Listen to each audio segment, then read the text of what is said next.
and welcome to episode 4 of the Under Eagle Mountain Making Podcast.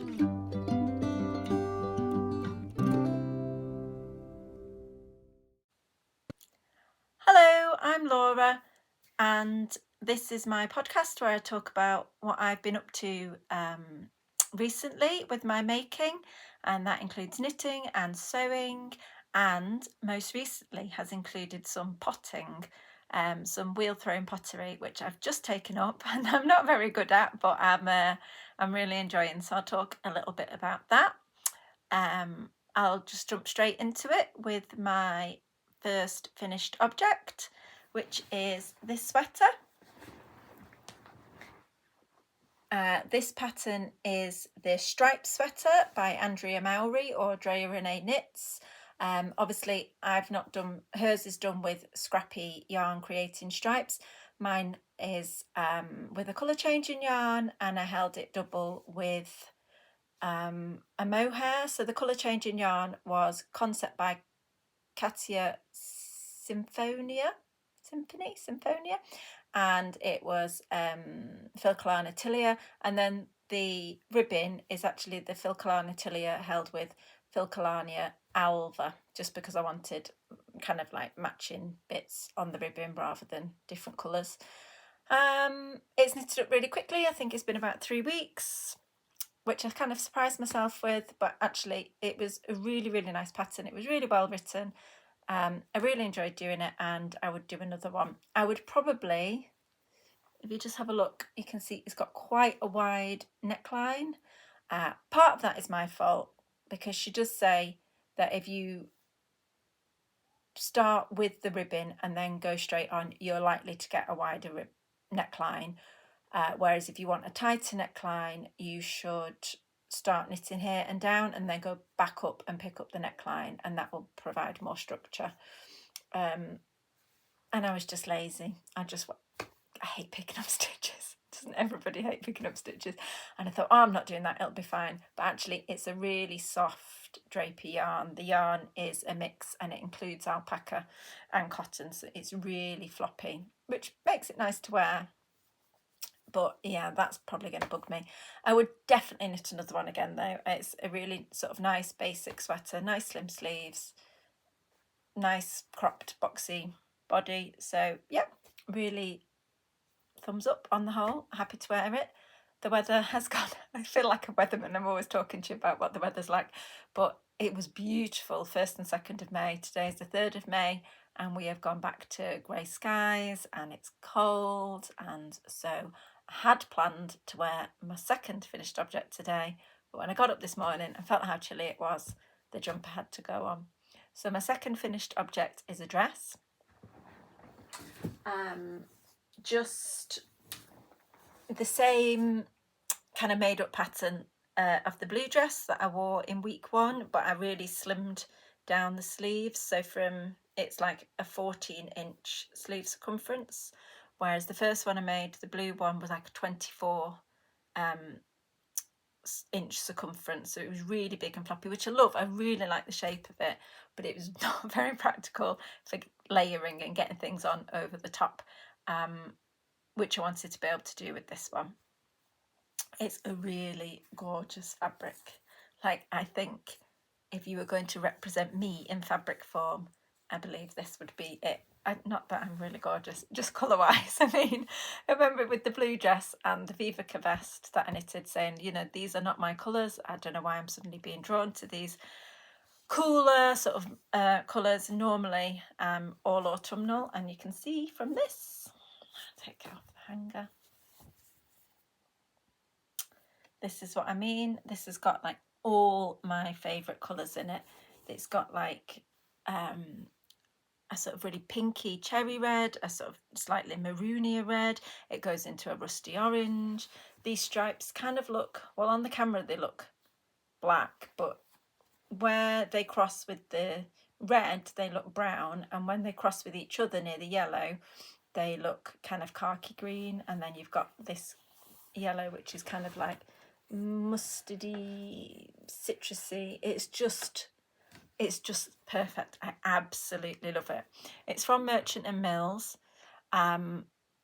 which does produce really lovely linen, but it is quite expensive. And I'm not saying it shouldn't be, justifiably so. But it is quite expensive. But this was on offer. So I think normally the linen is now £32 a metre, and this was down to £18 a metre. And I just couldn't resist it. So I actually bought 4 meters of it, and I've used maybe half, about half probably to make the dress. And then I've got obviously the other half left, and I'm going to make some trousers out of that. I think I'll come back to that in a minute, because I've got so many things that go with this. I've got a slip over that I made maybe a year and a half ago. I got a jumper that I made at the beginning of last year. I've got like a really old, slightly ratty sort of thermal vest in that sort of pinky red colour. My green Felix that I knitted last year will go with it really well. Even when I was saying that these are my colours, I was washing some, when I was blocking the jumper, I did a load of other wool washing as well. And I washed 2 pairs of socks, which when I got them out, and they were like hanging up to dry near when I was making the dress. And I was like, oh, these really are your colours, because look, I brought them to show. So look, and they're just, these are my favourite colours. These socks, I'll just talk about them quickly. I knitted these. These are the first pair of socks I ever knitted, so a couple of 2-3 years ago, and it's so pretty. It's so pretty, this wool. It's by River Knits, and the colourway is called Giant Squirrel, which, is enough to make me like it anyway. And I'm going to say you can't get this anymore. You kind of can.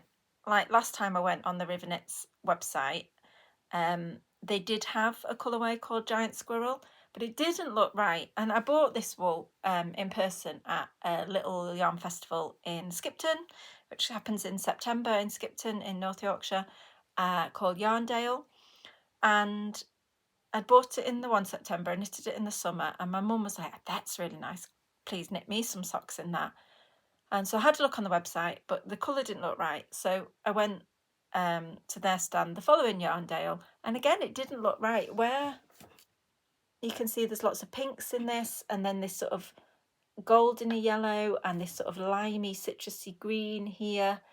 Like the Giant Squirrel then was like, it was bright red and bright yellow. It was really, really primary colours. It looked completely different.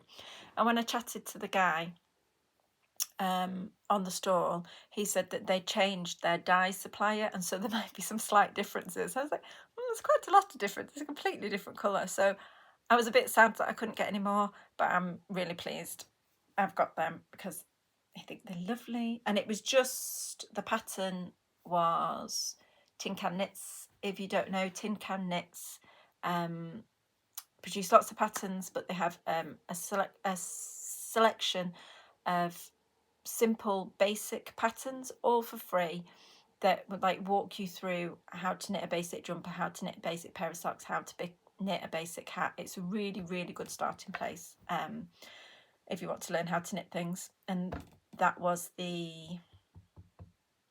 DK version, because it's a DK sock yarn. And then the socks, I don't think I said it, the socks that I knitted for my daughter that I showed in the last podcast, that I knit in fingering weight, that was just the fingering weight version of those Tin Can knits, like a plain sock pattern. These are the socks, which again you can see that sort of pinky red colour and this sort of limey. It looks a bit more yellowy. It's like actually a bit more greeny in real life. And then the sort of paler pink. These are a sock pattern by Melody Hoffman, who you might know as Bee Mandarins, which I don't know if she's published like to the general public yet. I have a like a Patreon with her, and she released them as part of that. And it's a pair of quite chunky socks. They knit with a strand of Noro Ito, I think, which is a colour changing yarn, and then a strand of mohair. And the mohair, I can't remember the name of the mohair. It's the one that I used in the red sweater that I said would go with this, it was a wider sweater which was published in Liner magazine, and it's a strand of tuku DK wool and a strand of mohair, and I couldn't get the mohair that they'd suggested, and I got this mohair, and it's like a really lovely cherry pink. I have none left. I used the last tiny bit in these socks, and yeah, so that was a bit of an aside. But yeah, this dress is just, it's lovely. It's it fits really nicely. I was hoping to wear it today. It would be warm enough probably if I put one of my jumpers on with it. We're going away this weekend. It's the bank holiday weekend, so I'm hoping I'm going to take it with me, and hopefully I'll get a chance to wear it then. I have one other finished object, which is, as I was saying, I've started pottery. I went for a morning taster session in February where you just like learn the basics, have a go, and then out of all the pots that you threw, you pick your favourite one, and then they fire it, glaze it, and fire it again for you, because obviously it's a process and you can't do that all in one morning. And I really enjoyed it, and so I signed up for a 10-week course. I've now done 2 weeks, started on a Wednesday evening. I've done 2 of that. The first one I came away feeling a little bit discouraged. It was so hard, and the other people throwing are all on like their 3rd or 4th like round of classes, so obviously we're better than me, you know that these things come with practice, but it was shocking, the things that I ended up with. I was like, oh, there's somebody at the door, excuse me. Hello, I'm back. Sorry, the postman banged on the door really loudly, and it kind of, I felt like I couldn't ignore it, and I'm glad I didn't, because he bought me this. So this is jumping right ahead to future plans. I'll come back to the pottery in a minute. This is 500 grams of Shetland wool, Braywick wool, that I bought from World of Wool, and I've bought this for dyeing.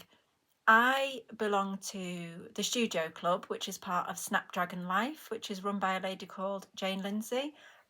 She's got a website, she's got a YouTube, she's on Instagram, she's brilliant. She does loads of brilliant stuff, and one of the things she's doing this month in May is like in the Studio Club, she runs like little courses, little tutorials every month, and this month is all about natural dyeing with forage plants, and I do a lot of natural dyeing, and so like I know the basics, so I probably know lots of the information that she's going to impart, but you can still always learn more, and she's a great person to learn from, and yeah, I just kind of want to join in and be part of it, but I've used up all of the skeins of wool that I had bought from Laxton's Mill that I'd used for my socks, and I also bought some wool from somewhere else that I using in my Leith cardigan, and I have no plain wool left for dyeing, and I thought, oh, I've got to buy it. So this, buying it as a cone is quite a cost effective way to do it, and so I'm gonna like skein up 20 grams at a time, I think, possibly. That's a nice way of doing it, and then I can do lots of little skeins of different colour across the spring and summer maybe, and then who knows, who knows, I'll just have to add it to the pile of wool that I need to knit. I recently went through the different cupboards and boxes and shelves and stuff where I have wool stashed away, because I thought I should have some idea of how much wool I've got, and I was a bit shocked. I have a lot more than I realise in stash, and partly because the wool that I'd been dyeing up for the last year, I hadn't really counted as part of my knitting hobby. I know that sounds stupid, but in my brain that was very firmly natural dyeing, and so I dye the wool and I dye the fabric, and it kind of, at some point that's sort of an end in itself, like that's the hobby, that's the itch scratched, that's what I wanted to do, and now the dyeing part of me had been fulfilled and satisfied, and so it had just gone to one side. But actually there's quite a lot of it now, and this Leith cardigan is the first thing that I've actually knitted up in yarn that I have dyed, and I keep pointing because it's there, I'm going to show you in a minute, and there's quite a lot of yarn, so that kind of really bumped up the amount of yarn that I have in my stash when I counted it up. So I've done a little tally, and I'm gonna try and get through some of that stash, both of the stuff that I've dyed up and of the stuff that I've bought over the years. I need to use it. But I'm very pleased with this. And then, slightly bizarrely, they've included this.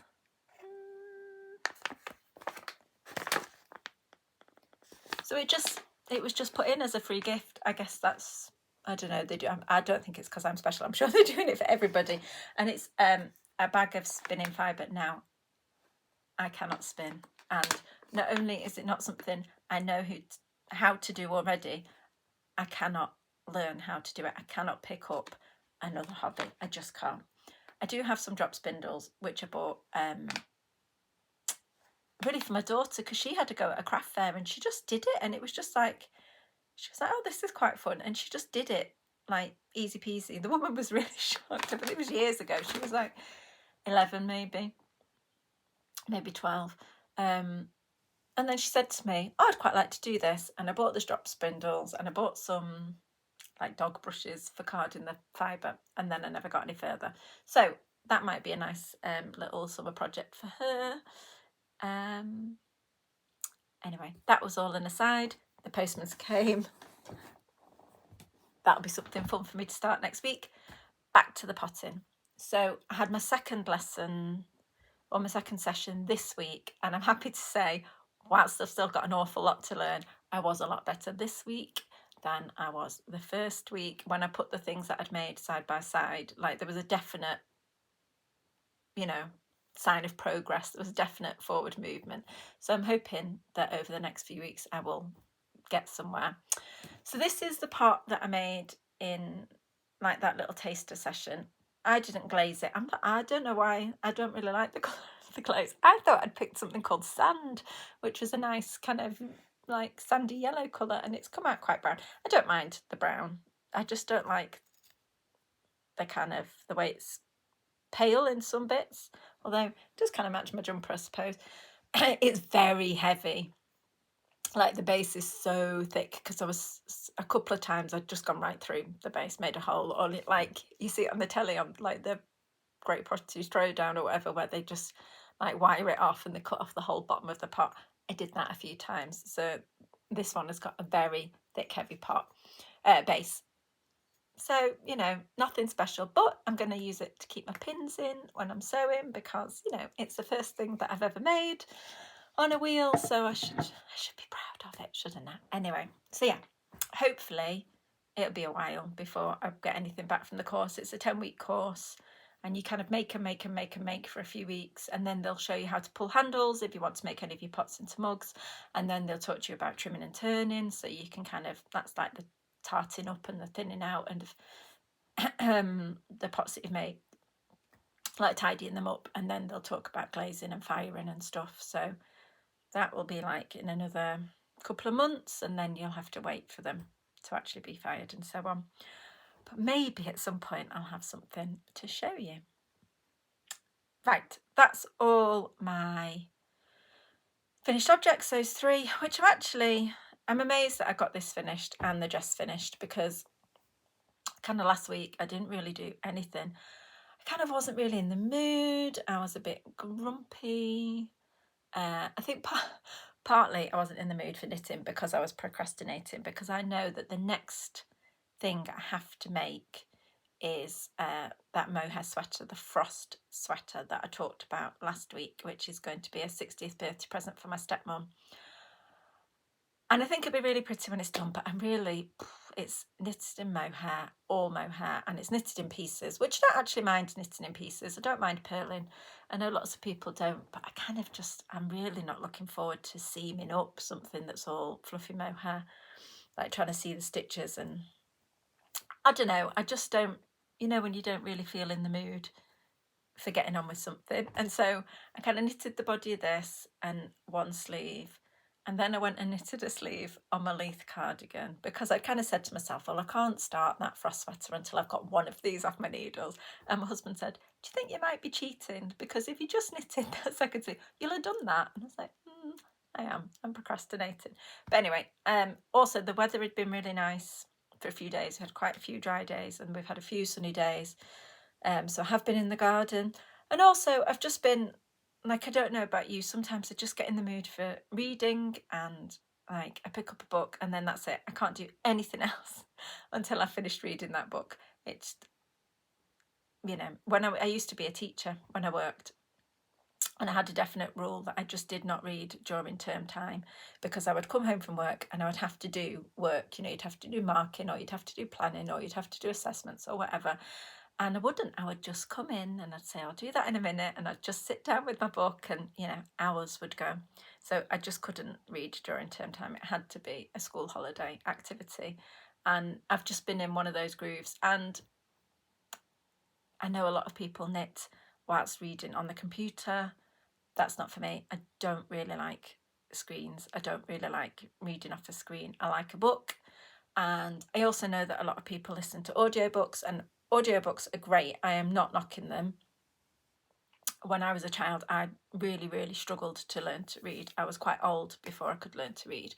And so audiobooks featured heavily in my childhood. And now I have two of my children are dyslexic, and the younger one of the two, he's really struggling to read, and he spends hours and hours and hours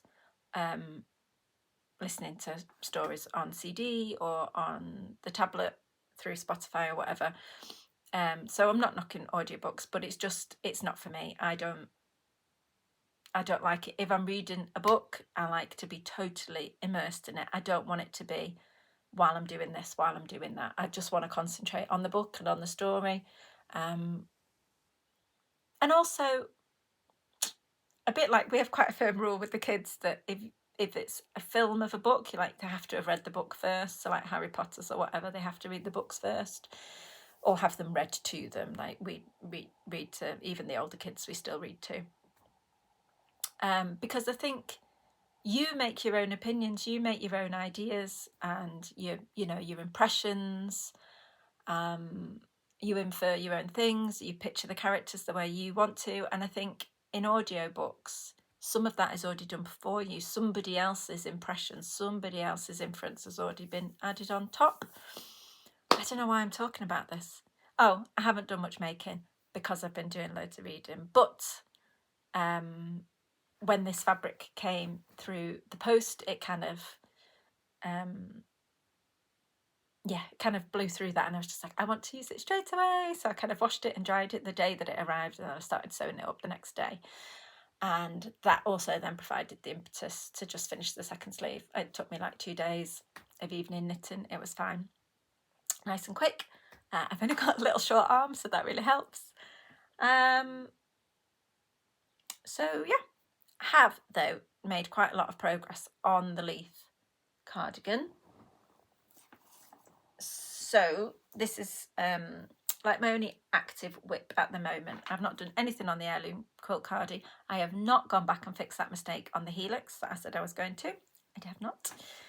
But I think last time I showed this, it was just the 2 front panels and the 2 back panels. I've added a sleeve. So that's in. Now this sleeve got knitted 3 times, or at least started 3 times.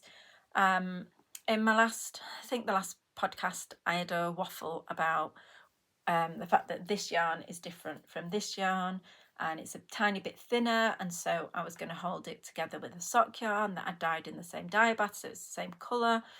And I did swatches and I talked to my husband and we decided that holding them double was the way to go.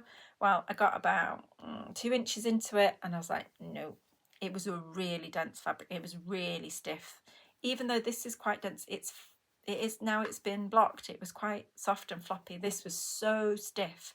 And just after like knitting for 2 inches all down this part of my hand and this part of this hand, I was really cramping. It was really painful, and I thought, I can't knit 2 sleeves like this. So I ripped it back out, and I started just holding the Whiteface Woodland singly, and I'm quite happy. The gauge is a little bit smaller. Like there are more stitches per inch in this than in this, but actually when I went through it. It's quite interesting, this spin. It has been spun at a mill, but it is quite variable, the spin. It's quite thick and thin in places. And then there is a difference, which might be because of the dye, or it might just be the different skeins. There is quite a difference between them. So this one on the back that was dyed with the madder top is much looser and much more open than the other half of the back, which is dyed with eucalyptus. So like, actually, when I checked all the different parts, and they kind of range anywhere between like 6 stitches per inch to 8 stitches per inch. It kind of varies, but you know, I'm not bothered. It's fine. It kind of adds to the whole kind of handmade, hand feel of it. So this sleeve then is dyed with birch bark, which I've said before, this front bit was as well, but actually they are different colours. This is a paler pink and this is more of a peach pink. And then I did the madder root on the cuff, the same as I'd done on the bottom here. And this is the last colour that I dyed up. This is Coreopsis. I said last time that I had Coreopsis flowers in the freezer. I did a really weak dye bath. I didn't want it to get too strong, so I think I did about 30, maybe 35 grams of flowers for the 100 grams of wool, and it still came out nice and strong. So I was worried it was going to be a bit similar to the onion skin, but actually, now that they're knitted up, they look quite different. You can see the onion skin is a really goldeny yellow, and the Coreopsis is much more orange. It's a kind of tangerine dream, and it's got a bit of a tonal quality. Is that what we call it when it's slightly patchy? But yeah, I'm quite pleased with it. So I need to finish this. I don't know what colour I'm going to do the cuff on that sleeve. I've not decided. And then I need to do the button band, and I've not decided how I'm going to do the button band yet. In the pattern, it's a double knit button band. I've not done double knitting before, but it's fine. It's just slipping stitches. So I'm not worried about not being able to do it. I'm just really put off about the idea of having to sew it on afterwards. And I am a bit worried about, you know, making sure it's the right length and not having to kind of fiddle and faff and add bits or take bits away or whatever. But I'm also, I've got to seam it all up then. But then if I don't do that, then I've got to pick up stitches all the way around, which I don't really fancy doing either. So I'm just going to have to bite the bullet and get on with it. But I've not decided what colours I'm going to use. I think I'll use 2, like one up one side and a different colour down the other side. So yeah, that's all to be decided, and I will come back to it. I feel like I'm racing through. Sorry if I'm speaking too quickly. So future projects, I've got to do that frost top. That has to be my next cast on. Definitely. I'll have that done next time I speak to you. Started, I mean. And then I do have another jumper that I'd quite like to knit, and some sewing that I would like to do that have just kind of slipped in to my like making list shortlist, because an advert came up in my Instagram for the clothes company Toast, which is a lovely clothes company. Again, the clothes are quite expensive. I think justifiably so, because I think they're careful about the fabrics that they use, and you know, they treat the people that make their clothes really well, pay them properly, so on and so forth.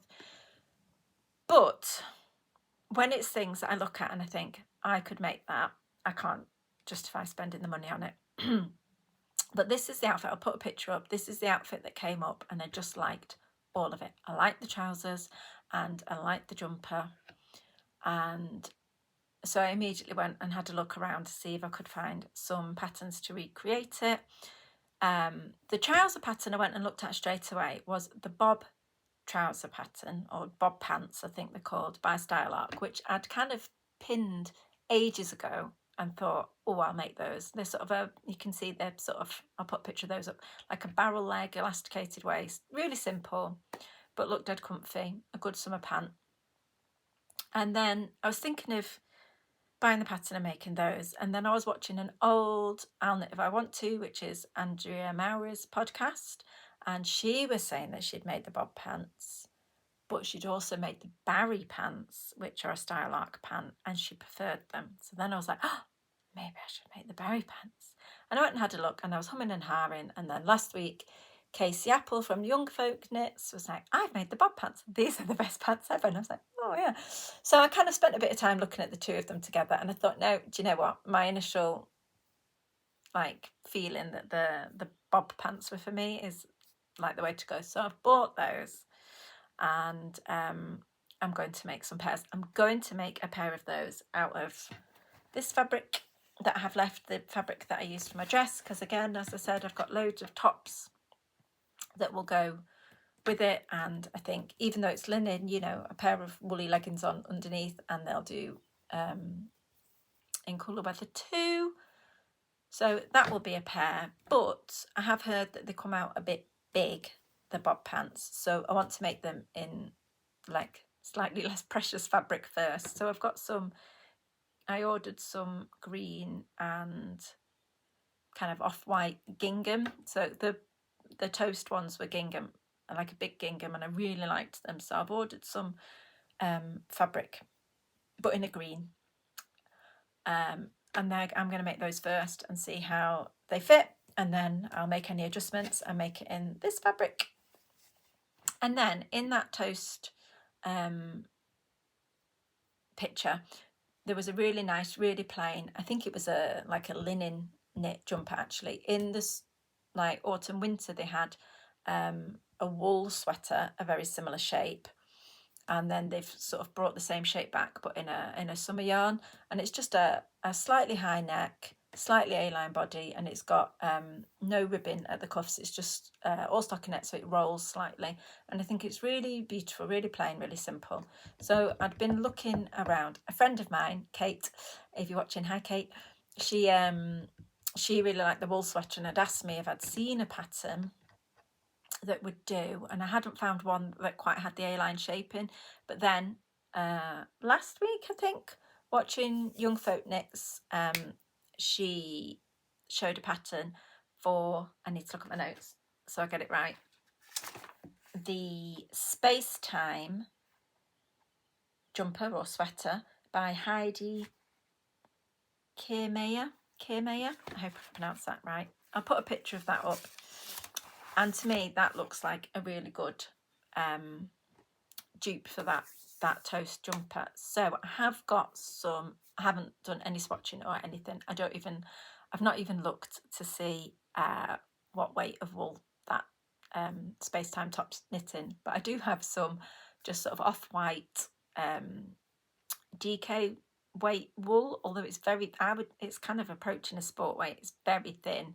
So I'm hoping that I'll be able to get a Space Time sweater out of that. I don't really want, going back to what I was just saying about having loads of yarn, I don't really want to buy any wool to make that top, but if I can use that wool from Stash, that'll be great. And I suppose because it's quite thin, if it was knitted at a slightly looser gauge, it would probably be a bit more airy and a bit more summery, and so appropriate to wear with linen pants. So that's where I'm up to with like my hoped for future makes. Some of those bob pants with that jumper to go with it, and whether I could get those out before summer, making sure that I get that mohair frost sweater done for my stepmom first. We'll see, who knows, but yeah, that's kind of where I'm up to. So I hope you're well. I hope you get some spring weather this bank holiday, or even something approaching summery weather, and that you have a nice time. I will just say that I have had a couple of comments about how I don't do very good notes in the description box or whatever. I know I don't. I'm not the most technologically able person. I am definitely analog. I am a bit of a Luddite. The fact that I can record this, edit it, and get it on YouTube, honestly, is amazing to me. That is such like a feat of perseverance for me to do it. I have no idea how to do a hyperlink. I'm sure I could learn, and at some point I probably will. But for the minute, it's enough for me to get these done and get them up. But if you want some information about a pattern or anything else, you can always comment and message me here. I do check it a couple of times a week in case anybody's done that. I don't have notifications set because I don't like things pinging at me, but I do check in every now and again. So if you leave a message, I will get back to you. Or a lot of information is on my Instagram, which is just under.eagle.mountain. There's usually details there, or again, you can send me a message there and I will do my best to answer it for you. So yeah, if you do have anything that you want to know, just ask if it's not included anywhere. Okay, take care. Lots of love. Bye.